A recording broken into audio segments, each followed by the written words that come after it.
Good afternoon. My name is Tracy Gray, and I am part of the Center on Technology and Disability here in Washington, D.C. at the American Institutes for Research. I'm joined today with my colleagues, Alise Brann, who's also with the American Institutes for Research, who's joining us from Boston, and Ana Maria Gutierrez, who is part of our team from FHI 360. We're delighted to have the opportunity to talk to you today about our exciting work, Unleashing the Power of Innovation for Assistive Technology. Where have we been and where are we headed? This is work that we started through the National Center for Technology Innovation in 2010 and also the Center for Implementing Technology in Education, both projects funded by the U.S. Department of Education, OSA. We were able to reach out to thought leaders from around the country to really focus on this question of assistive technology and how can we really leverage all of the exciting tools and the changing technologies that were occurring in 2010 up to the present. We conducted research that focused on not only current but also future investments and development and research ideas related to developing and rolling out tools to meet the needs of students with disabilities. We asked ourselves the question of what have been the significant changes over the last 5 years? Where are we going with assistive technology? And what are the possibilities for innovation that exist with all of the new tech that we now have in our pockets, in our homes, in our cars, and elsewhere? And so we're working as part of the CTD team to build upon this work to highlight changes in the field and to identify future directions. So let's look at where we've been and get a sense of what the foundation is based on our research from 2009 and 2010. At that time, as I noted, we reached out to the field and we heard from 65 thought leaders who represented a wide range of professional roles. You can see from the pie chart that the majority of people who connected with us were in the field of education and training. They accounted for 58%. And we also had people from academia, that was 21%, business and industry, people who were developing technology, working in ed tech represented 11%. We were able to get comments from policymakers at the federal, state, and local level, and also professional associations. What we did was we analyzed this information and we focused on a key question. One was, what are state-of-the-art AT devices? Because we wanted to get a sense of how the field defined these terms. What we found was, in terms of the responses, that these were the devices that use the latest, most convenient technology that saves time and efforts for students and teachers.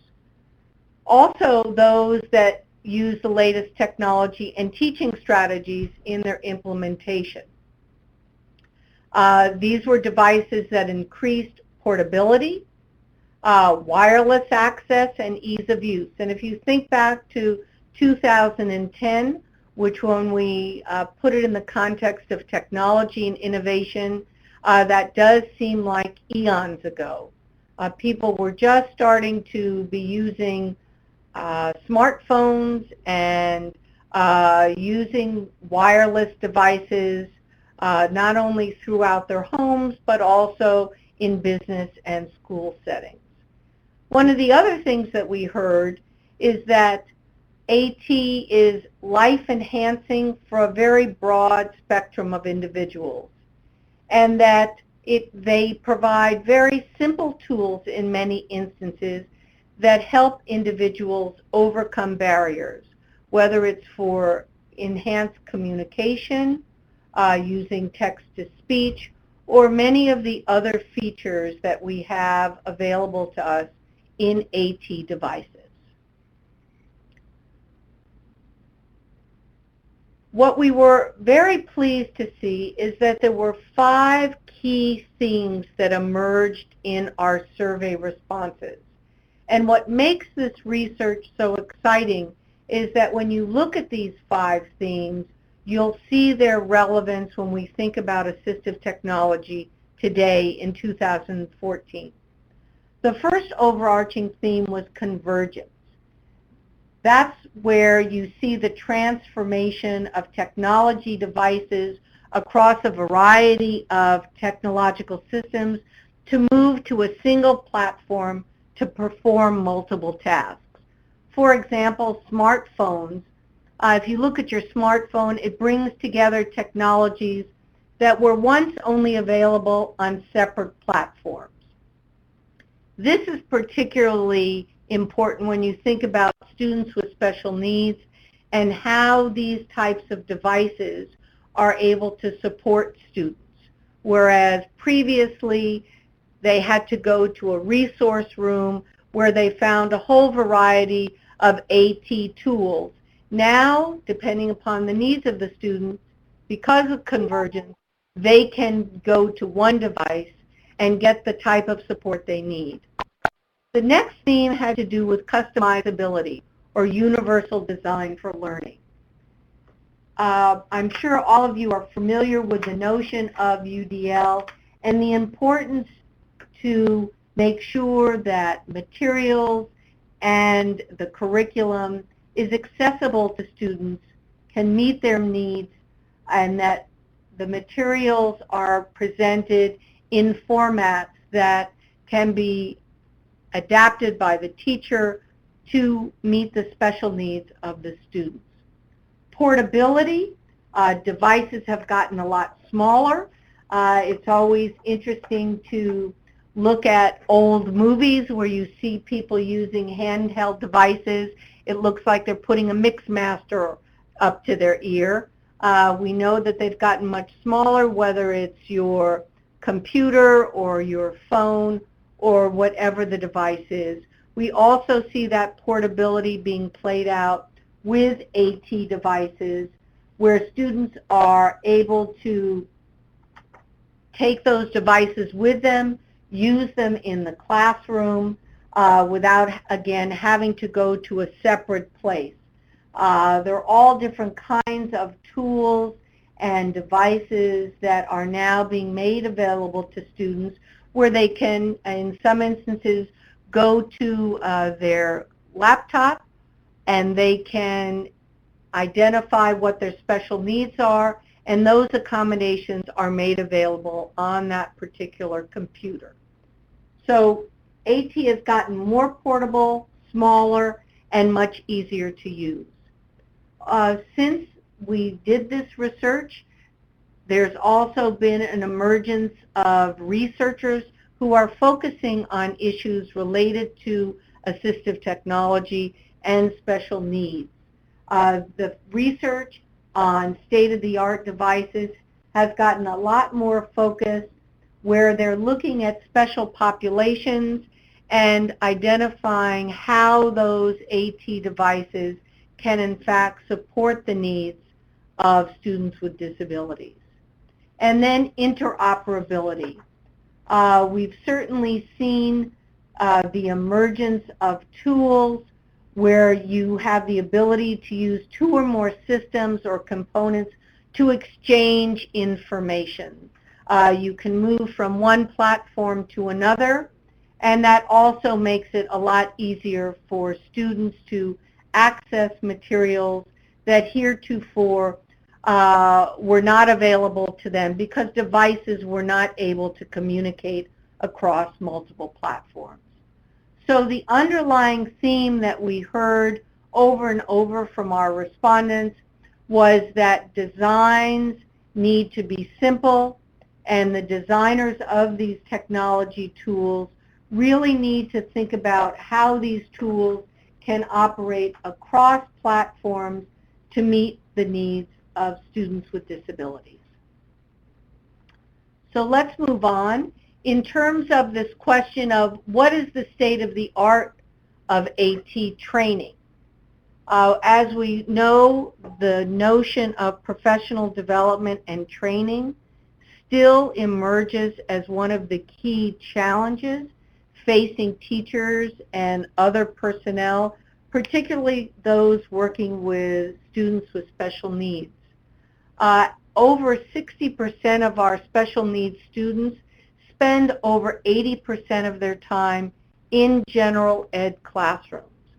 So it is ever more imperative for teachers and other staff to know what's available in terms of AT devices and how those devices can support students with special needs. So in terms of what is the state of art in AT training, there was a very strong recognition of the needs for hands-on opportunities for trainees, time to actually plan and to learn how to use these AT devices. There's a need for it to be simple and intuitive, and there continues to be this need for just-in-time follow-up support. We all have heard from teachers that it's great to have trainings at the beginning of the year or throughout the year, but what's really missing is when they need help now, and they need it just in time to make sure that the technology that they have in the classroom works for the students, and when they need that help, they need a place to go to get it. And also, there was a call for collaborative decision-making. Teachers and others talked about the need to have learning communities where they can connect with their peers and others who are working with students to share what works and what doesn't work. So those are all relevant findings that clearly speak to the needs of people today working in schools and classrooms. So in terms of state-of-the-art training, to integrate that technology into the classroom, what do teachers need? They need high-quality, expert-led and targeted training, again, that hands-on experience. They need practice using the tools, using these particular devices in authentic classroom environments, and they need training and support that helps them connect the use of these devices and technology tools to particular content areas and curriculum. And they were looking for a multifaceted approach for training, one that provides multiple opportunities for learning in a variety of formats, online forums, tutorial videos, and face-to-face instruction. And again, they underscored the need for that ongoing support and on-site assistance. So now I'm going to hand it over to Alise to talk about the state of AT and training and where are we now. Take it away, Alise. Great. Thanks, Tracy. So one of the exciting things as Tracy and I started to go through this report and think about how can we update it now since so much has changed is really starting to look at what's happening in the field. Here we are almost in 2015, and how well that aligned with all of the things that these our survey respondents were saying back in 2009. That this was their vision for where AT needed to go, and where we are now kind of aligns very nicely.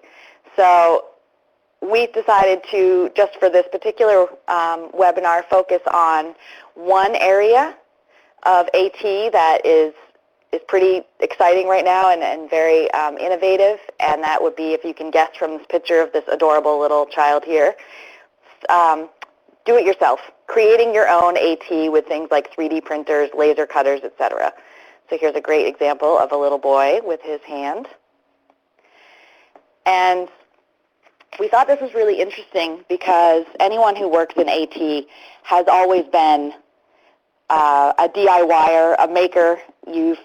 Way back when I did my classwork in assistive technology, we had a course where we learned how to build things with corrugated cardboard, and I'm sure any special ed teacher or AT specialist is used to getting creative, having to use rubber bands and cardboard to build a stand. And I'm going to click through this one. Sorry, I've lost my voice. I'm coming down with a cold, so I keep starting to lose my voice. And so when we started to look at what people in AT are doing now, it really reflected that DIY mentality that a lot of AT specialists have already. And the connections that AT has now with maker culture, we thought was a really interesting thing to look at in terms of where we are now for assistive technology. And for anyone who's not familiar with the maker movement or maker culture, it's a technology-supported offshoot of DIY. It's very collaborative and community-focused. There's a big focus on open-source designs and sharing ideas. There's a focus on sort of creative and collaborative problem-solving and invention using both online and in-person spaces. So you may have heard things about maker spaces, fab labs, which is a place that you can go and use fabrication tools, hacker spaces, and both local and national maker fairs where people come together and show off the things that they've made. And it's really exciting in terms of assistive technology because it's opening up a lot of the tools of manufacturing that would have been previously something that we couldn't as consumers access, and gives you the opportunity to, if there's something that you need for a student, a child that you're working with that does not exist, you can build it yourself, you can create it yourself. And so it moves us from consumers to both inventors and designers and builders, and also opens up the potential for the student or the user with a disability themselves to become the designer and the inventor of their own assistive technology.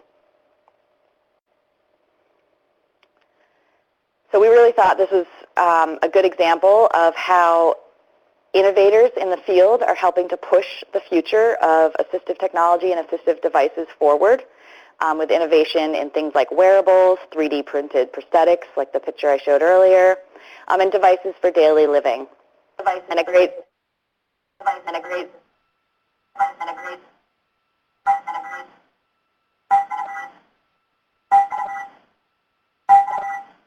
Sounds like there's going on with the sound.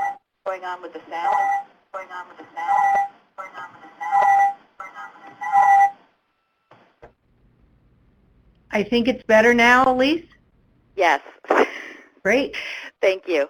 And so one of the exciting examples in terms of devices for daily living, I'm sure many of you have seen this new spoon that helps people with tremors, and it vibrates in such a way that it adjusts tremors.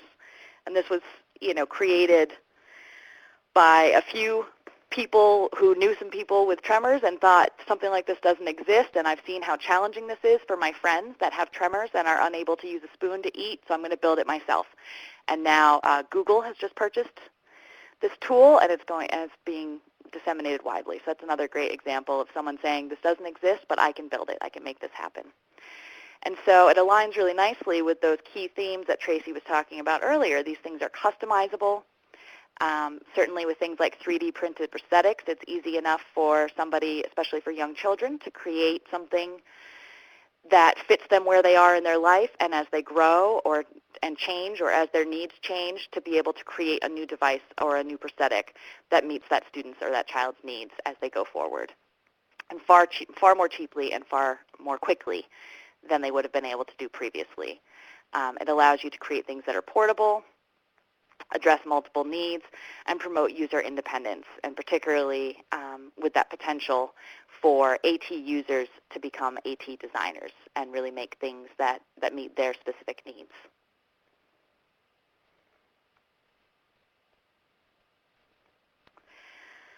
So as I mentioned before, one of the ways that maker culture is really changing AT and is helping to push us forward and look at new innovations in AT is that it's giving us access to tools of manufacturing, 3D printers, laser cutters, single board, microcontrollers. I love this picture here of these from Enabling the Future, of these students building their own devices and their own tools. And open source design plans. You know, you can go out there and find, even if you are not a designer, there's communities out there that will work with you, or there are people that have already uploaded designs and ideas that you can take and use for your own, print out things using local 3D printers. And it's really helped to democratize this process of manufacturing and being able to create your own assistive technology. So that's just one small example of what we thought, was a good representative example, though, of where AT is right now and what some of the exciting things that are happening are and how they align to those themes that people brought up way back in 2009, back in the dark ages. And so what we wanted to look at now as part of this kickoff webinar, we have an online forum that we've created on the CTD website to give everybody a space to discuss and share their thoughts. We've also created a survey to start to gather in this information. But we want to look at where are we going next and use this information that we collect over the course of the next month or so to update this 2010 report and look forward to the next 5 years of innovation in AT and AT training. So there's a link here to our survey. It's also included in our event, or you can feel free to participate in the discussion forum as a way of sharing thoughts and ideas. Please feel free to share the survey with colleagues or others in your networks. The more information, the more ideas, the more thoughts, the better. And we'll be hosting a follow-up webinar in January to talk about sort of the initial feedback, initial responses that we've gotten, and give you a little sneak peek for where this new report will be headed. And now I want to make sure that we open it up to questions, and I see one already asking, would the Raspberry Pi be an example of a single board microcontroller? Yes, absolutely. That was, I was thinking sort of Raspberry Pi and those types of devices where you can get this little board and then program and create something to do just about anything that you want it to do. Good question. Well, and that's just a great example of what we've seen emerging since we did this work in 2010. There's just been really an enormous amount of not only innovation, but really a focus on meeting the individual needs of students. I'm sure many of you, if not all of you, can reflect back on going to conferences where the display area was filled with these huge screen readers and these huge devices that filled up the convention halls. And now you go and you see a lot more innovation and a lot more exciting tools because developers have found that there's a huge marketplace and the convergence of students with special needs and those aging boomers has made it a much more lucrative marketplace because when we started this years ago at the National Center for Technology Innovation, what we heard from developers was that they didn't feel that the market was sufficiently robust for them to get into assistive technology, whether it was text-to-speech or some of the other features. Those features now have become pretty mainstay for technology devices. And so I think we've just seen an enormous burgeoning of these kinds of issues over the years, where the needs of students are now becoming integrated into general consumer technology. Looks like we've got Betsy typing and Jackie typing. We'll see who Great. first. Yeah, and I think that's one of the most exciting things about some of these tools, Tracy, is as you mentioned, a lot of devices or tools that were only useful for a small percentage of the population. It was not viable for companies or developers to create some of these products. Or it would be one person creating it in their garage and trying to meet the needs of the field, but not being able to get enough of a market share to do all these different, prototypes or whatever. And now, with things like 3D printing or access to fab labs, you can do a one-off very easily, or you can make a small run of something that is really, truly customized for one user's individual needs, and then make some small changes to it and do another one that's more customized to a different user's needs. Let's look at Betsy's question, where Betsy is saying that she can see the advantages in creativity to Makerspace AT, but how about when it breaks? Then there's no support from a company. What would you say about that issue? That's a great concern, Betsy, and certainly where you think of a school district or a parent paying a large sum of money and then the tool breaks. And with any kind of innovation, that's certainly going to be a concern, and it is incumbent upon the consumer to be circumspect about what the support is from the company. Yeah, I think there's pluses and minuses certainly to things like maker spaces or maker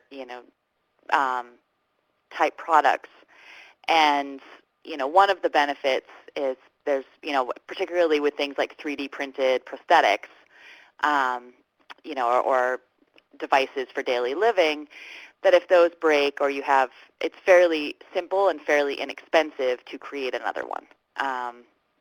So that's one benefit. But certainly for more complicated things, or if you're using an app, for example, that just some guy has created, or some girl, some woman, there may not be that level of support that you would get with something like, the Kurzweil type programs, where that there's a company behind it and you can reach out to somebody. Sometimes when you may be downloading an app, it may have been somebody that created it halfway around the world to meet a specific need, and they're no longer supporting it. So yes, there's definitely risks involved.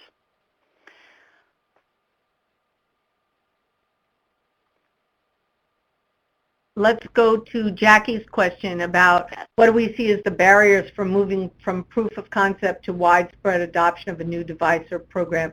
That's a great question, Jackie. And I think we've all been humbled by working in schools and the challenges of purchasing equipment of any kind. Just the procurement process tends to be quite slow and laborious. And then when you talk about moving from proof of concept to widespread adoption, that becomes even more challenging. Although I think schools are recognizing that they're obligated to ensure that all students have the necessary AT that they need, and that there's more pressure on them to find those devices that meet their needs. But you raised a really good question about how do we break through those barriers. One of the ways is to set aside funds to make sure that people know about these particular devices. Oftentimes, the two key pieces in development that get short shrift is the marketing and also the professional development to support the implementation of these devices. But you raised a really good point.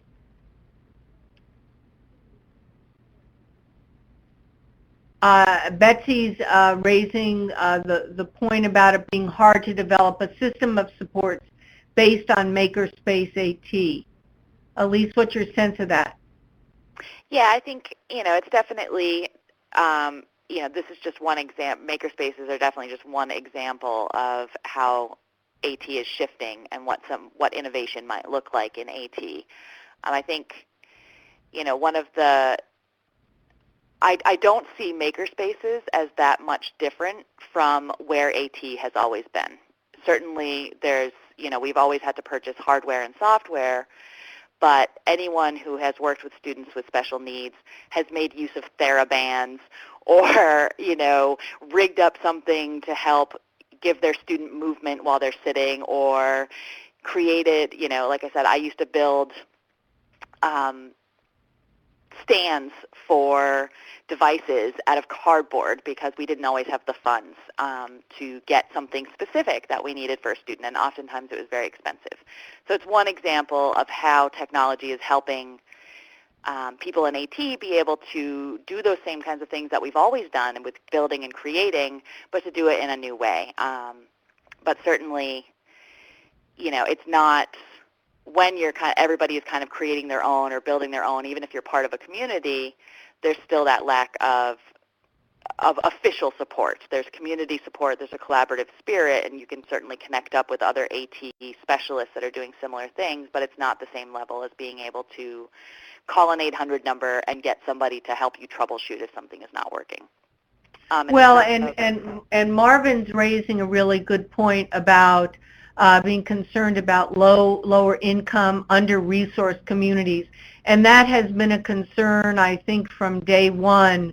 The challenge of making sure that under-resourced schools have these devices available. One could argue that the maker movement in some ways is a possible way to get around that, but I don't think we're naive in realizing that making sure that low-income communities have the necessary supports and that they shouldn't be expected to develop them themselves. That's not an excuse, if you will, to make sure that these students have the devices that they need. We've got some really good questions going on here. Sorry, Alise.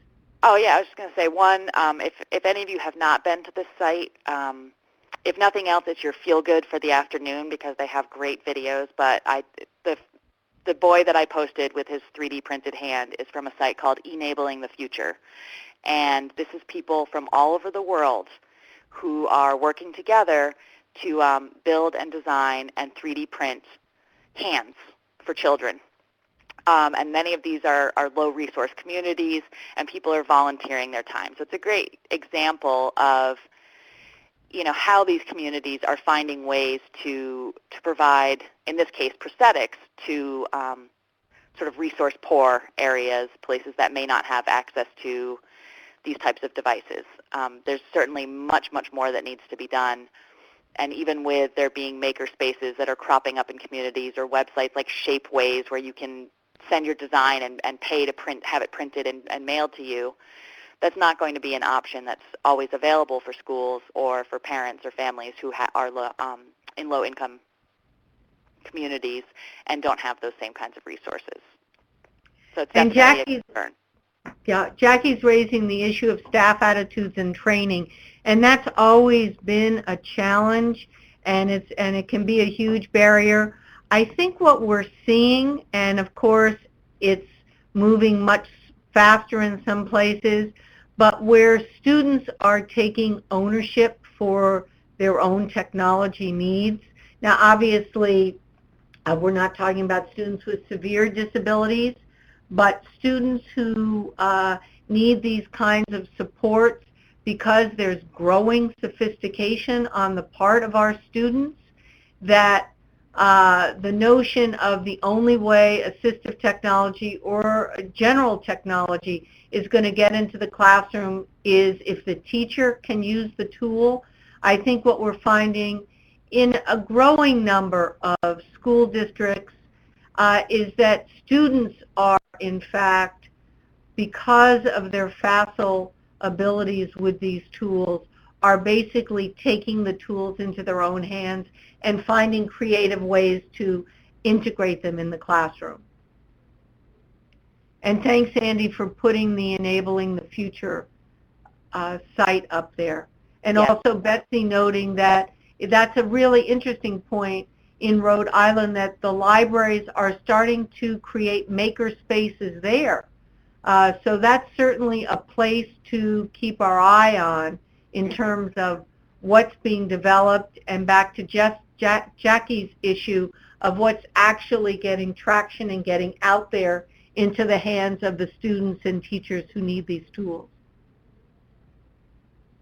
Yes, there's a lot of exciting things happening, and we hope that definitely you'll continue to think about these things and add them either to the discussion forum that we've created or to the survey, because I think these are going to be the really important issues that need to get pulled out into this new updated report about innovative AT use. And I see Jackie's point, yes, about good teachers won't feel threatened by student ownership, but some device use will require adjusted and universally designed lesson plans. Absolutely. No question. And I want to underscore that we're not in any way minimizing the challenges that are out there. I think for anyone who's been in this field for any length of time, I think we're all humbled by what seems to be, in some places, the snail's pace of progress in terms of integrating these tools into the classroom, making sure that students who can really benefit from them get access to them. Even the most basic technology tools that are available, oftentimes students aren't aware that they are. So Betsy's asking, where does AIM, accessible instructional materials, figure into the work? Certainly accessible materials is a critical element, and it fits in with the whole issue of universal design. As we know, that's also another place, Betsy, where you see some convergence, where before students needed a special device to enlarge the font or to change the backlighting, and as we all know, those kinds, to access the materials, we know that that kind of functionality is available on a tablet, for example. But it is part of the challenge in the field to make sure that the materials that are available are in fact accessible, and that students have the technology tools that they need to provide the access to these materials. Yes, and all of these things, as they come out in the survey, you'll see our original survey we left very open-ended. It was only about 2 questions. It was what is state-of-the-art AT devices, and what does it mean to you? Because we didn't want to dictate from the field. We wanted to give them a chance to really say, this is what I think state-of-the-art AT means, or this is what I think state-of-the-art AT training means. And we did something very similar with this new survey, is we left it very open-ended, but also asked people to provide stories and examples of things that they've seen that they think sort of represent state-of-the-art and innovation. And because we hope that, Betsy, things like AIM will come out, and other critical needs that the field needs to be focusing on. We want to make sure that this speaks to sort of people that are out there in the day-to-day in the field, and what they see happening and what they see that needs to be happening, so that we can help point to future directions for research and development and investment. Well, and Marvin raising a critical point that we don't want to get lost in this discussion, and that is that everyone needs to be mindful of ensuring that the materials are accessible, that they are OCR'd, so that they can run on whatever the technology tool is, whether it's a tablet or a Chromebook or whatever the device, and making sure that school administrators are aware of this reality, and that teachers also. But ultimately, it's about everyone who's working with children with special needs that they need to be educated about these various issues. Otherwise, we will continue to not be able to meet the needs of students with disabilities and special needs in our schools. Yeah, and that's a really great point, because I think there can sometimes be a tendency to think, well, we have technology, so therefore it's accessible. We have digital text, or we have students can read it online, so isn't that accessible? And they may, schools may not always know to look for, or teachers may not always know to look for the various pieces that might make, just having the technology tool or having the text available on a computer does not necessarily mean that it's going to be accessible for all of your students. Absolutely. I'm sure many of you are familiar with the fact that CAST up there in Boston has received a grant from OSEP. They've just changed the name of their AIM Center. I was thinking of that, Marvin, as I was reading your comments, to, I won't even try to pronounce it, AEM. They're moving from instructional materials to educational materials. But they've got a new site. I was just looking at it yesterday, and it's very, very updated and much easier to navigate. And I see you're talking about continuing this conversation to include higher education. That's just such a critical issue, because as you know, once students leave the K-12 environment and transition into a higher education space, all of the issues that tend to be focused upon in K-12 in terms of accessible instructional materials and devices, while post-secondary institutions are by law required to meet student needs, that very often doesn't happen. And what we found in our work is it doesn't happen for two reasons. One is that the schools are not particularly vigilant, and the second is oftentimes students are reluctant to come forward to make their special needs known. So thank you, Andy, for telling me it's pronounced the same way. That's good. I certainly hope so. Yeah, I wasn't sure how to pronounce it, so I didn't want to take a stab at it.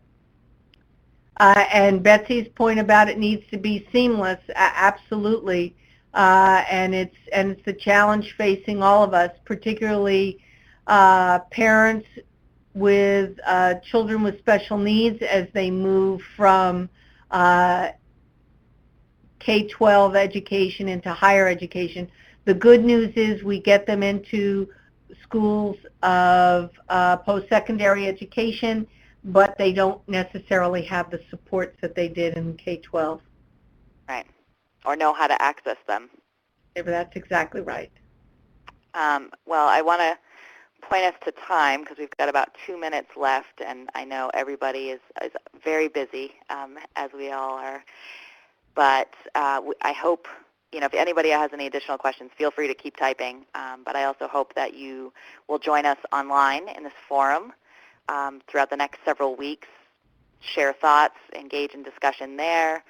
Feel free to share this survey with anyone you know who might have a thought about AT, and we'll hope to see you all for our January 6th follow-up webinar, where we'll talk about at least some of the initial findings in a very sort of rough way that we've pulled out of these surveys, out of the discussion forum, out of the great comments that have come up here during this webinar today, and pulled them together and started to talk about some of the themes that are emerging. And then we'll continue to gather information from the field and work towards creating a new and improved, updated, Unleashing the Power of Innovation for Assistive Technology report. Great. Thanks so much, Alise. And thank you all for this very vibrant and stimulating conversation. It's really been a learning experience for me, and we hope to keep the dialogue going. So happy holidays to you all, and take good care. Thank you. Thank you. Bye-bye.